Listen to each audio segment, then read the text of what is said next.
اگر آج کے دور میں کوئی بندہ مجھ سے یہ پوچھے نا کہ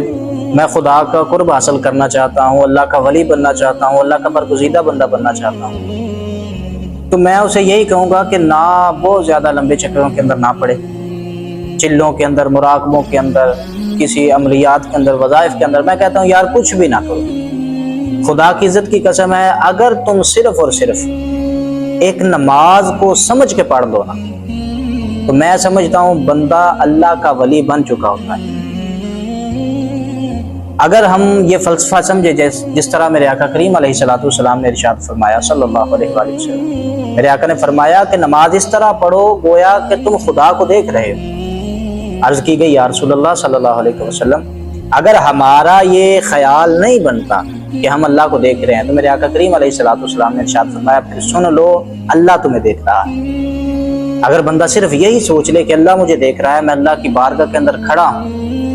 اور نماز کو عشق حقیقی سمجھ کر اپنے اوپر واجب کر لے۔ آج کے دور میں ہم نماز پڑھتے ہیں تو خدا کی عزت کی قسم ہے یا تو ہم وہ لوگوں کو دکھانے کے لیے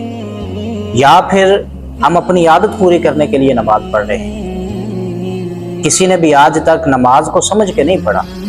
اگر نماز کو سمجھ کے پڑھا ہوتا تو آج کے دور میں ہر نمازی خدا کا ولی ہوتا۔ صرف یہ کوشش کریں جب اللہ کی بارگاہ کے اندر کھڑے ہوں نا، تو بندہ جب کانوں کو ہاتھ لگا کے ہاتھ باندھتا ہے، نظریں جھکی ہوتی ہیں، اللہ کی بارگاہ کے اندر کھڑا ہے، اپنا دائیں بائیں دیکھ سکتا ہے، کچھ بھی نہیں کر سکتا، صرف یہ سوچے کہ یا الہی تیری محبت کے اندر آ کے ہم یہاں پہ کھڑے ہو گئے۔ جب ہم اللہ کی محبت میں آ کے کھڑے ہو جائیں گے، آج کے دور میں ہم کسی کے سامنے خاموش رہ کے نہیں کھڑے ہو سکتے،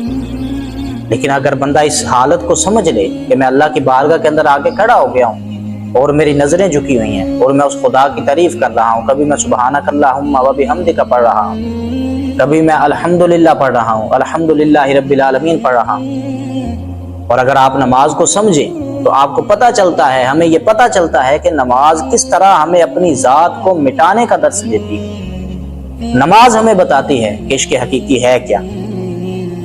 بندہ جب رکوع کے اندر جھکتا ہے،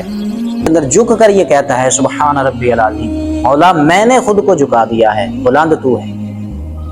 لیکن ہمیں یہ نہیں پتا کہ جو میرے آقا کریم علیہ الصلوۃ والسلام نے ارشاد فرمایا الصلاۃ معراج المومن، وہ ہے کیا؟ نماز مومن کی معراج ہے کس طرح؟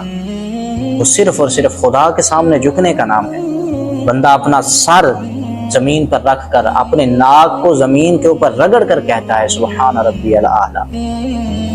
اے میرے رب تو ہی سب سے بلند ہے، تو ہی سب سے اعلیٰ ہے۔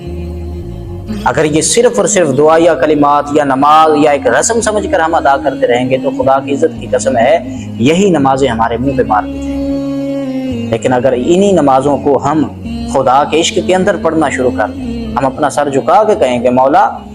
اپنے ناک کو زمین کے اوپر میں نے رکھ دیا ہے، تیری بارگاہ کے اندر اپنے سر کو میں نے جھکا دیا ہے، خدا کی عزت کی قسم ہے رب وہ سر کسی کے آگے جھکنے نہیں دے۔ لیکن آج ہماری نمازیں دلوں کے اندر ہمارے خیال ہیں، جس طرح علامہ اقبال قلندر لاہوری نے کہا تھا کہ نہ وہ عشق میں رہیں گرمیاں، نہ وہ حسن میں رہی شوخیاں، نہ وہ غزنوی میں تڑپ رہی، نہ وہ خم ہے زلف ایاز میں، جو میں سر بسجدہ ہوا کبھی تو آنے لگی زمین سے یہ صدا، دل تو ہے تیرا صنم آشنا، تجھے کیا ملے گا نماز میں۔